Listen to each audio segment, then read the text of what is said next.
Good morning, everybody, and thank you for coming to the Today's Restaurant News networking group.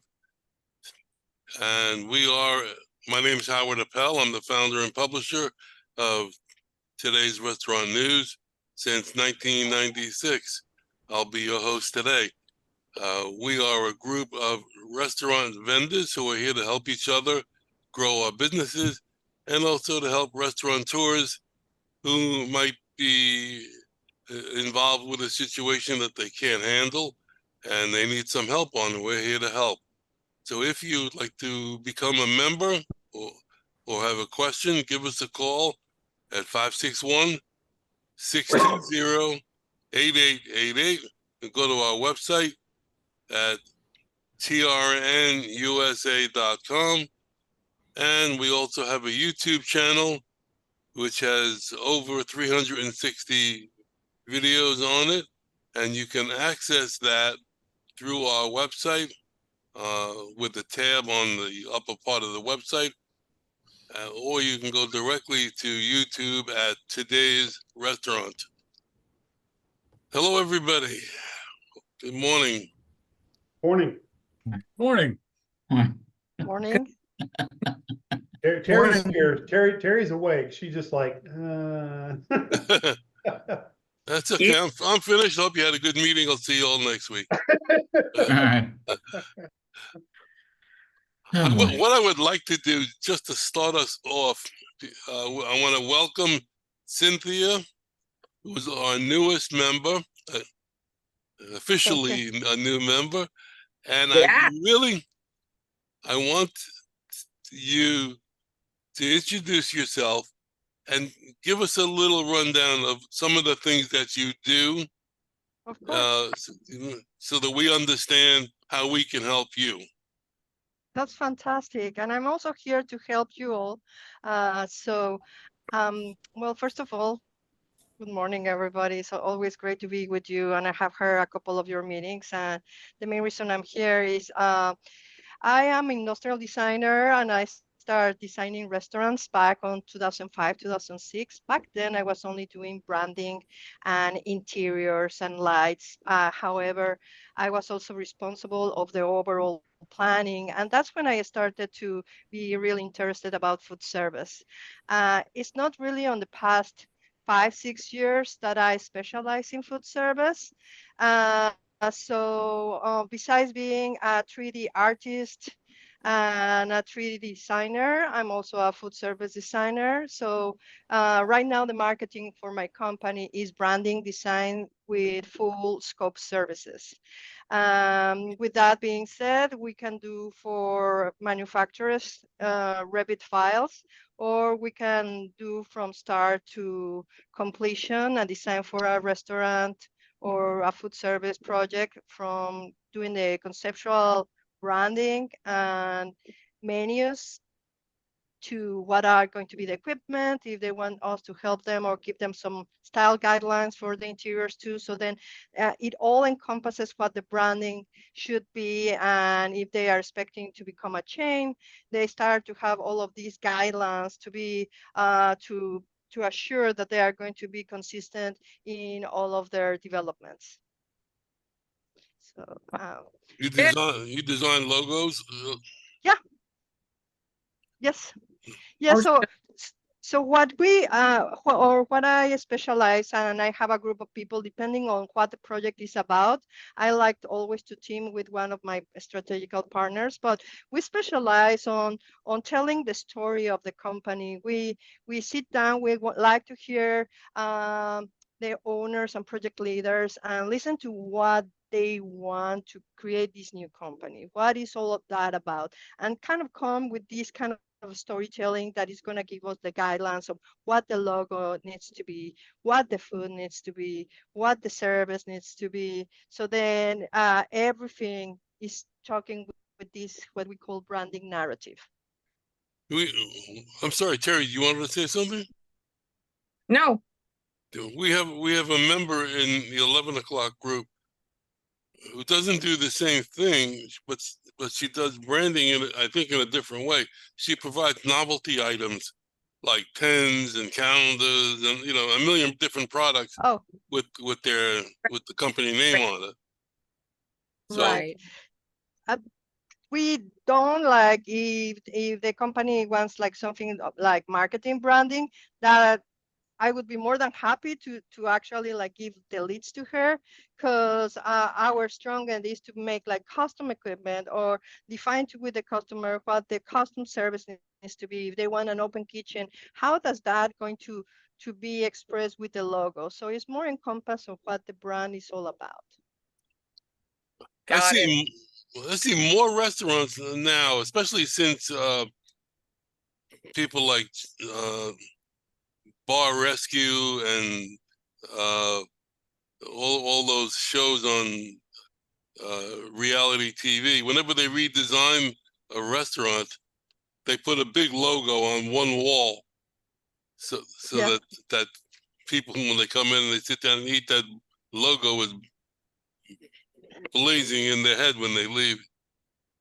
Yeah, well, right now with all of the social media that we have, it's all about creating memorable moments in social media. So definitely those big murals, whether it's a logo or a mural that actually displays the fun part of what the brand is about, it's free marketing for them. Like the customers comes, there are always going to be like a photo moment, and that is like a very strong way of creating memorable experiences and showing what the brand is about and showing those moments. So Well, Howard, it's no different than like, what's his Guy Fieri, the chef, when he went down to Flakowitz in Boynton, that was a big deal. But when you walk into Flakowitz, you see his logo. It's got his eyes and the way the goatee, and you know exactly who it is as soon as you walk in. Oh, that's Guy Fieri. So you're helping them create a brand. It sounds like to me, Cynthia, is what you're Right. doing. Like Colonel correct. Sanders. Yep. Yeah, just I'm sorry, good Terry, go ahead. no, exactly. But you do more of the design and helping them to create their own image, and figuring out what works all together, putting the entire package together. Is that correct? Yeah, that's Okay. correct. So from the concept of what the logo or the name of the company needs to be, and if they already have a location, doing all of the space planning for them.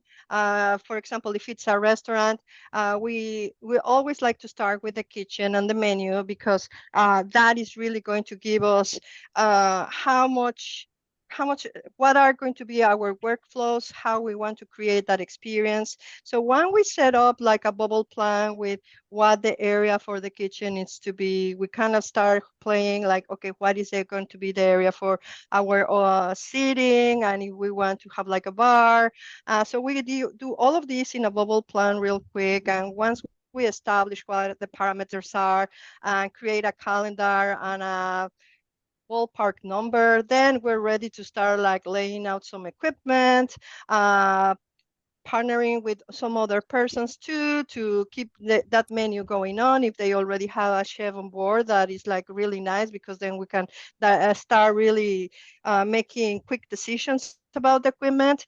If not, we try to help the owners as much as possible, and with the help of the manufacturers, which are really great about like from teaching to the owners or new chefs on how to create like a nice workflow on the kitchen. That's how we complete that part of the equipment. And if needed, if they want us also like to help with the decoration and the seatings and some plans, we can also provide that. Okay. I have to say, if my parents owned a restaurant and Oh. in Chicago, and I have to say, if you're going to open a restaurant, wouldn't you like already know like your concept? Like if you're going to have a Mexican restaurant or you're going to have an American or a steakhouse, wouldn't you already have in mind exactly what you would need? Like an image, how, like, if I were going to open a restaurant, I would know all of that. I would need help doing it, but I would know exactly what I wanted, because otherwise I mean, how does it not fail? If you don't know, Well, don't know, you have no idea. How do you rescue somebody from you give them the idea of what they need and they go, oh, no, that's not what I had in mind. But they're first time restaurateur. They have no idea. yeah. Well, you'll be surprised, Terry. Actually, how because I also do entertainment projects, but how I really got into be more consistent with the restaurants is before I did partner with an operations. My partner did operations for Charlie's Steakhouse and Olive Garden. And between he and I, you cannot imagine how many persons did contact us to help them with the restaurants. But they were already on the final phase of the construction, and they will tell us, I don't think the architect really understands what the kitchen is to be. I don't think so. Some of the times it's also not having the right staff. That is why I'm so excited to be on this group. The fact that we have manufacturers, marketing, like everybody that operations. This is like a great opportunity to really give using information to all of these investors or project leaders that that don't know how to encompass everything. There are some of them that they open a restaurant, but they have never heard about what is like menu engineering. For an example, I was doing Victor Rico's, which is a chain in Northwest. They are very successful. They have like 14 different restaurants, but their menu, like many other Mexican restaurants, they have like more than 50 items in the menu. So when you go in the back of the house, the food waste it's exaggerated. I remember last meeting we were talking about food waste and how important that is. But also another thing to not have that food waste could be to really be very mindful when you do your menu engineering. So you take on you really understand all of the production and waste, and you try to really put nice one concept that is going to work instead of having a diversion of there are some places that they do not ask for that plate like in more than 2 months, so it's just like a waste of produce and space, your real estate space in your menu, etc. Okay, It's great. funny because I was going to bring up this topic this morning, and you both of you naturally slipped right into it. So I'm gonna read this little paragraph, and this is open to everybody, of course, and then we'll do the intros after. But this person wrote into this. I think it's either a Facebook or a LinkedIn group. So the question is, we have just launched the restaurant 20 days ago, and I'm asking you for the best advice on how to increase the sales of the restaurant. When I offer a 50% discount, he's writing in broken English, he'll offer a 50% discount.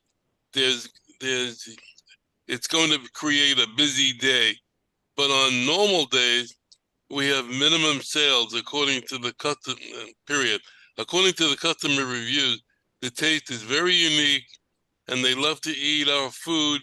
Most of them come on a daily basis, but how to reach more customers and how to improve the sales without any discounts, because there's no benefit to us on discounts. So your thoughts on that? They have to do restaurant marketing. They're brand new. Nobody knows they're there. And my logo has always been, and my other company used it when I was the sales manager. You can be the best out there, but if nobody knows you're there, what good is it? You have to do marketing. You have to let people know you're there. You send out flyers. We're new. Come try us. You don't have to give a discount. You don't have to do that. Come in during 4 to 6 early bird before the crowds. Let them think that there are so many people. They need to get in there before they're seated, and that's what they need to do. They need to market their restaurant. Terry, But when you get to marketing, you got to talk about, you know, cash flow. If they're a new restaurant, do they have the cash flow to do the marketing? I mean, in my line of work, all my marketing is grassroots because, you know, I'm my own business, just like you and Howard. You know, I mean, you have to rely on money to come in to do that. So the question is, okay, marketing is a key, and I totally, completely agree with you, is the branding and everything like that. But if somebody goes to Cynthia and said, I need you to help me build a brand, well, it's going to cost you X amount of dollars. Well, I don't have that much money. So they walk away and they're like, well, now what do I do? Because I don't have the cash flow to do it. Well, the best the best thing is to do a postcard mailer in the neighborhood, because all of the neighborhood people are going to be your locals and your customers. They don't want to drive far. They want a place they can go to, sit, relax, have their dinner, a couple drinks, and go home. Nobody wants to drive 20, 30 miles for a meal. So you get a local area and you do just a postcard, you know, marketing, or put it in I wouldn't even put it in like they're not even penny savers anymore, but people do read those colorful thin magazines that come around, those little flyers. But definitely I would do a postcard mailer to the local, do your zip codes that are within a couple of miles, and get every homeowner, you know, every single homeowner. And that's the way to do it, because you're going to get the locals. You're going to be the local joint that people want to go to. Yeah, but I drive 800 miles to come to that great Italian restaurant that you brought April and I to. So that goes next to word of mouth. I mean, the question is okay, sometimes you really have to depend on your patrons to also word of mouth. You know, what is it that keeps bringing the same people back, but nobody else is coming? Are they not telling them about them, or what? You know, I mean, you just never know. I mean, well, if you have enough money to do a small postcard mailer, you shouldn't be in business. I agree. Well, right? you know, this is when she's tired. real quick, what you're talking about, a mailer. I took this class about 12 years ago. It's through the U.S. Post Office. You got it. Huh? No, go ahead. And basically, you know, you can pick like 2 zip codes, okay? And they'll help you. They won't help you design a postcard, but they'll help you mail these things out. And if you work with them, they'll give you a discount on mailing Like a bulk mailing rate. Yeah, basically, yeah. I think you have to have so many. I don't know how many. I can't remember, but they can, you know, help you, you know, post office, even though they're kind of dysfunctional at times. So, but they'll help the local person, you know. Maybe. Well, that's my opinion from 10 years of experience and I was doing a national campaign. So, and that was for equipment, restaurant equipment, and it worked. It worked.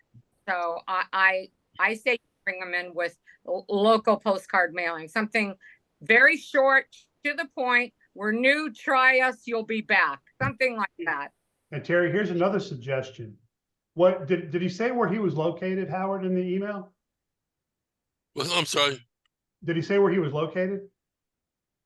The restaurant? I'm guessing this was out of this country, but it doesn't matter. It's okay. Well, see, you know, here in the States, join your local chamber of commerce.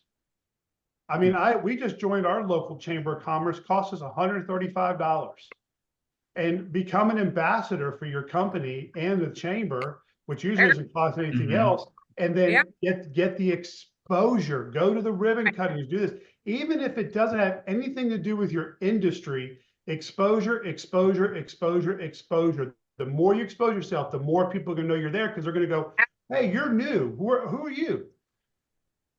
Exactly. Well, also, even less expensive than anything through U.S. mail would be email. Okay. And you just, everybody who walks through the door, I'm reminded of the book, You Can Sell Anybody Anything by Joe Girard, who sold more automobiles than anybody, and nobody would hire him as a salesman in the automobile industry. And he kept going to these agencies. They said, "No, you don't have experience. Get out of here. You don't have experience. Get out of here." So he finally said, "Look, I'll just come and work on straight commission. It doesn't cost you anything to bring me on." And so one agency gave him a shot, and he called wedding halls and said, "What's the average number of people that come to a wedding?" About 250. Then he called funeral homes. "What's the average number of people come to a funeral?" "Well, about 250. So he realized everybody that walked through the door of the agency represented 250 people. He got involved with getting names and numbers and birthday cards and anniversary cards and those kind of things. This is before email, but nowadays email can be very, very powerful. It used to be for local businesses. I know in this wonderful area here, a big thing would be faxing your menu to the local businesses. Oh, that's a great idea. Fax machines have gone the way of the buffalo. Yes. But the last thing you want to do is discount from the get-go. Yes. I mean, that's beyond. I mean, Right. that's just like saying, "Okay, our prices are too high, so come on in." I Or mean, nobody's there, or absolute. I was going to say that. Why would you discount from the very beginning? You're doing something wrong to start with. Yeah. yeah. So Well, The discounts are rough, but go ahead, Mike. Good, man. it's all right. Well, so for me, like, the discounting right off the beginning is pretty rough because your menu's not built to that. That's not sustainable. Really, like marketing, yes, and then also partnered with a loyalty program of sorts as well. Like, even if it has to be one of those old school punch cards or, Right. Yeah. like they're getting 50% off now. You're getting the customers you don't want. Like, yes, you're getting your name and exposure, but it's costing you because 50%, all those things. Like the main thing is you want the customers to come back. So, hey, next time you come back, free drink, free dessert, something that's, sustainable for you. 50% is not. Right. I like Chris's idea of the email. But every restaurant you go to nowadays, they either have a royalty program or something like that, or like a birthday club. Okay, come in on your birthday and we'll give you a free scoop of ice cream or something. But the one thing that always asks for is an email. And you have a good restaurant or good business is going to have a great customer relation management system in their office. And you put every person in there, you put every email in that system, and you do that drip. You do that email drip where it hits that emails once every other week about stuff that's coming up. Like, don't forget, we're doing happy hour Tuesday, $2 margaritas, whatever. You do $2 margaritas, you're going to get an influx of people. I mean, but that's just it. You do those email drips where it gets you into the building and you get more and more crowd. You just said, Howard, you talked about the bar rescue. I love watching that guy. I think it's a lot of it's scripted, but still the ideas that this guy has is incredible because, what I think Cynthia said, 50 items on a menu, you're spending an hour looking at the menu before you even decide what you want. And in the food way, it's like I saw Chris do this. He went, I saw him do that when she said that. So real quick, a question for Chris, because she probably would know. How does Cheesecake Factory survive with all those menu items? Right. Systems. Mhm. They've got their prep down to a science. They've got enough culinary people on the staff, professional culinary people who can pull it off. And if you're systematized, and I mean, even the cheesecakes for the longest time were only made in California, then shipped east. And now I've heard that they have a plant east of the Mississippi. But I mean, like, talk about consistency. So And while you're waiting, you're looking at cheesecakes. It's all right there. It's in the name of the company, Cheesecake Factory. It's like, Chris, is the spaghetti factory still in Atlanta? No. Oh, they were so good. That But the caboose. thing is you knew when you went there, you were getting spaghetti. I mean, it's, Right. you know, You know, Matt? everything that was said, I agree with 100%, except one thing I have to take exception to. Rick, you said that they don't have the budget. Any restaurant, any business that is just starting should have a budget for all things that they're going to encounter and some that they're not going to encounter. And one of the line items is definitely advertising and marketing.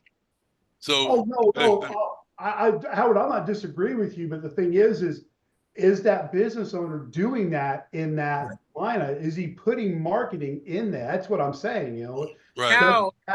Has he done it? Yeah, Okay, I Rick, agree with you're you. right about, Rick, you're right about that, because I've come across too many people who start a business and assume from day one the customers are going to be knocking down the doors, and they have no Right. concept of what they need to do to try to generate Yeah. work down the road. They just don't do it. And I have to go in there sometimes and talk to them about what they could do to increase business. In And my, like, in my, the discount, in the my line of- discounting is wrong right off the bat. Don't discount. in my line of work, if I had not had my father teaching me how to do it, I wouldn't be successful. You know, the thing is you have to learn how to do the concept before you just, I'm not going to go out and get $1 million loan and open up a restaurant because I ain't got no clue how to run a restaurant. Well, You you know? also have to have the location. I'm sorry, but if No, I nobody agree. Location. Yeah. find a tree in a shopping center, you're not in a standalone, and they can't see your sign, and it's not in a place where people would come for dinner in an industrial park. They're going to come for lunch, but you better darn well have a good, quick lunch, a fast service, and you better have a good menu where they can get in and out. And you better be in a place where you know you're going to have that, you're going to dominate that lunch. You know, you're going to be the place they go to. And you have to look at your location. Who's around you? Do you have a Hispanic crowd? You better have a great Mexican restaurant. Do you have a lot of blue collar workers who want burgers and fries? You know, it's location and concept. I would say those two things rule everything.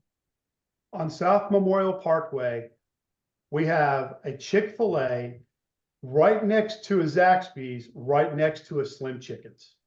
Oh, geez. The city planners were stupid. I mean, that is dumb. Now they've torn down the Chick-fil-A because they're rebuilding it, but there's only 2 restaurants of those 3 that are open up on a Sunday. Zaxby's and Slim Chickens. So Slim Chickens and Zaxby's, they're dead Monday through Saturday, but Sunday you can't get in there.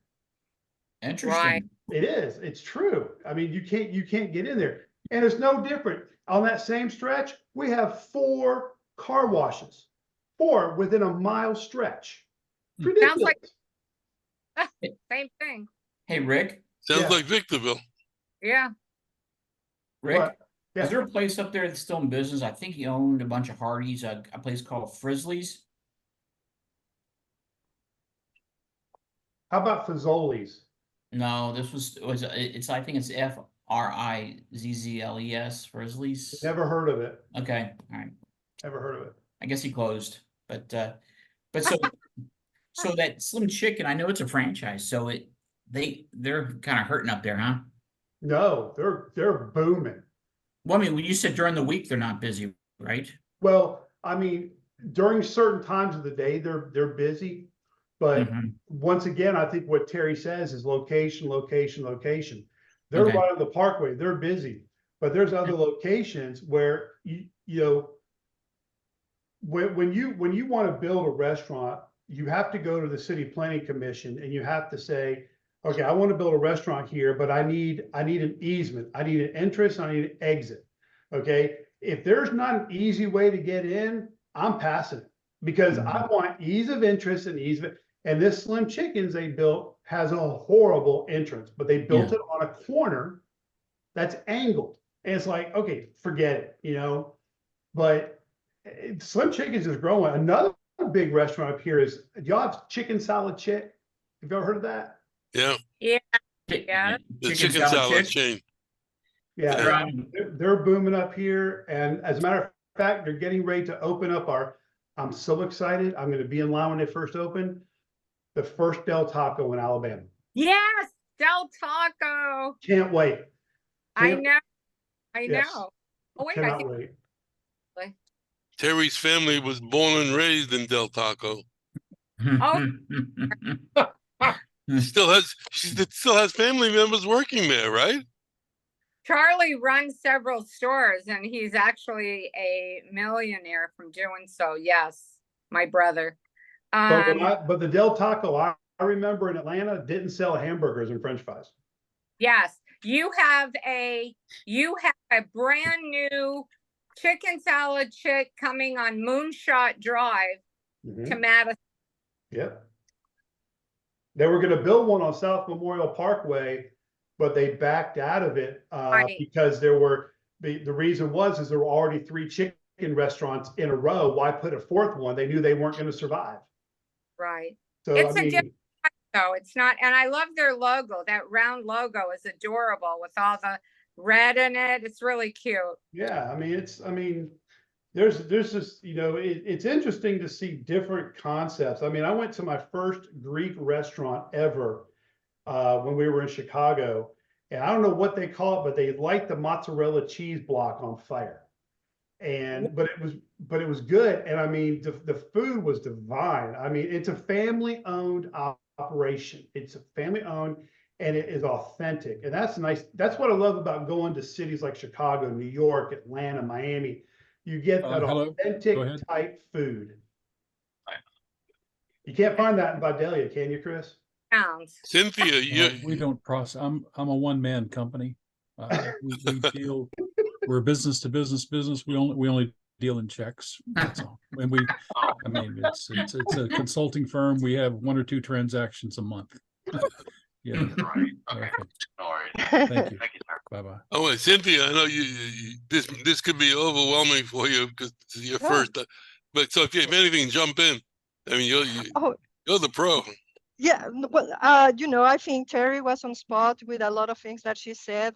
Definitely, how you're gonna stand from all the rest of your competition, and how many offices you have around.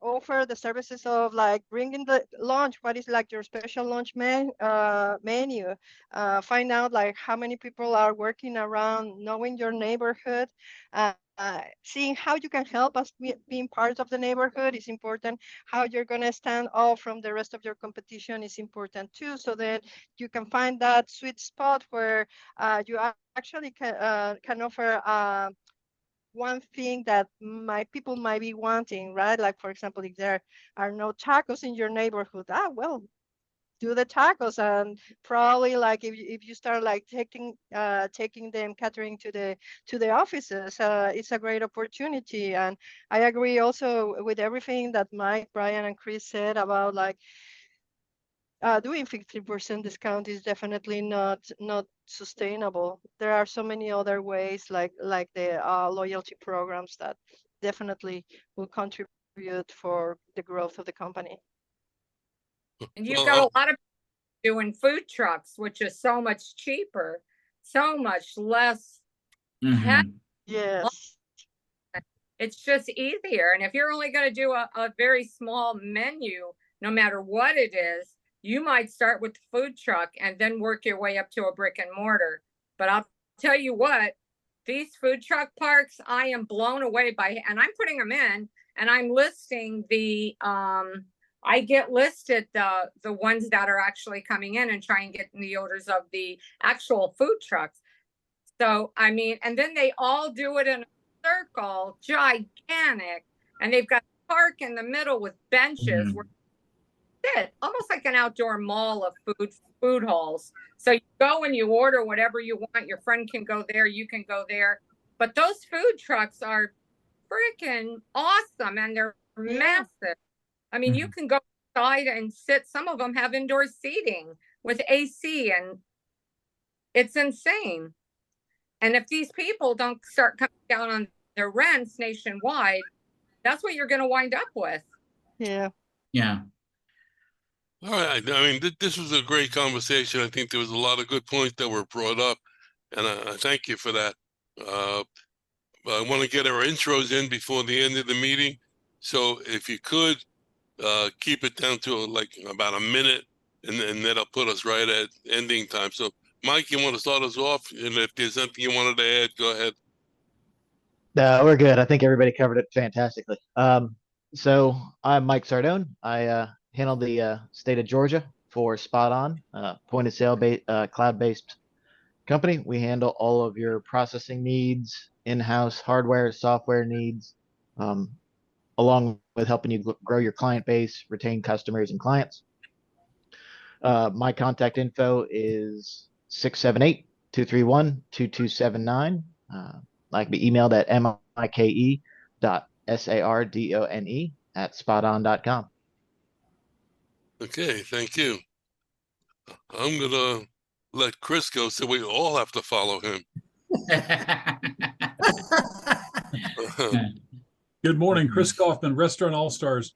Received an assignment this past week from a former candidate of mine who I placed in 2009. Guy's name is David. So I went and researched my database and pulled up his resume. He went to Johnson & Wales Culinary School. Then he went to work for Houlihan's, then Longhorn Steakhouses, and then I placed him with a company called Tin Lizzie's up in Atlanta. In any case, I met with David. He gave me the protocol of the executive chef he's looking forward to. And I had his resume from 2009, and I held it in front of my face, but he didn't see the name on it. I said, let me tell you, I've got a guy.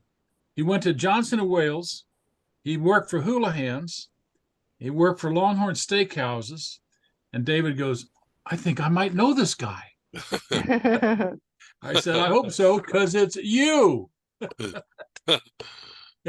Had some good fun there. So Restaurant All-Stars, 404 All-Star, providing all-star talent for restaurant companies looking to upgrade their human capital. Restaurant All-Stars, 404 All-Star. Thank you. Cynthia, Yeah, give us a quick who you are, what you do, and how we can reach you. of course. Well, I'm Cynthia, and I lead my design studio, 312 ID. We specialize on doing full design services for restaurants, and you can contact us at info@312id.com or to our telephone number, 206-822-5797. Okay, thank you. Brian, good morning. Thank you for not letting me follow Chris now. That's no. Good morning. I'm Brian with a company called Rogue Financial Group. We are a commercial equipment financing company. We'll work with startups to existing businesses. Excuse me. Take a cognitive test. Huh? Take a cognitive test. Yeah. I will go all over the country and provide commercial financing, small projects, large projects. I work with end users. I work with vendors, excuse me, primarily in the hospitality industry. Apologize. I can be reached at 404-723-7222. Thanks. Okay, thank you. Ed, good morning. Good morning, everybody. My name is Ed Gerton with Seacoast Sales in Orange Park, Florida, which is just outside of Jacksonville. We're an equipment supply company that specializes in frozen dessert equipment. So we have horizontal batch freezers from Carpigiani, vertical batch freezers from BGI. We do display cases for ISA, IFE, and GTI designs. We do whipped cream machines, slushy machines, hot chocolate machines. And you can reach me at 904-334-4489. Okay, thank you. And Rick, good morning. Good morning, Rick Israel with Affiliated Health Insurers. We are an independent insurance brokerage firm. We can help independent business owners get insurance through the exchange for their employees or offer group benefits and health insurance benefits for their employees. And as those employees turn 65 and they merge into Medicare, we can take their Medicare and guide them through the Medicare space. I can be reached at area code 256-937-2537. Is there anything that you wanted to bring up regarding the change in the rules now, or can you do it There quick, are, or you want to do it later on? I don't know how much time you have because it's pretty in depth, but I can just let you know that we have found out that if anybody is on Medicare or has a relative on Medicare who's going to be taking some very expensive drugs next year, the maximum out of pocket is $2,000, which is a $6,000 drop from last year. Individuals will still be responsible for their deductible for the prescription drug plan, but now they're doing what they call a Medicare prescription payment program. And we are finding out that that is a 12-month program for the individual on expensive medications.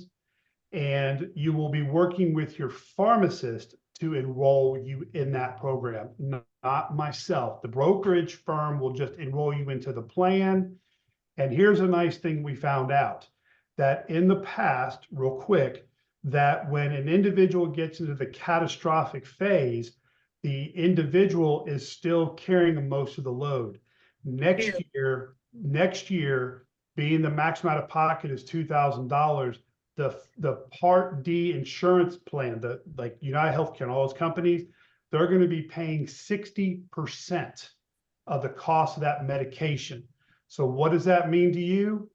Higher premiums, lower formularies. Stay tuned.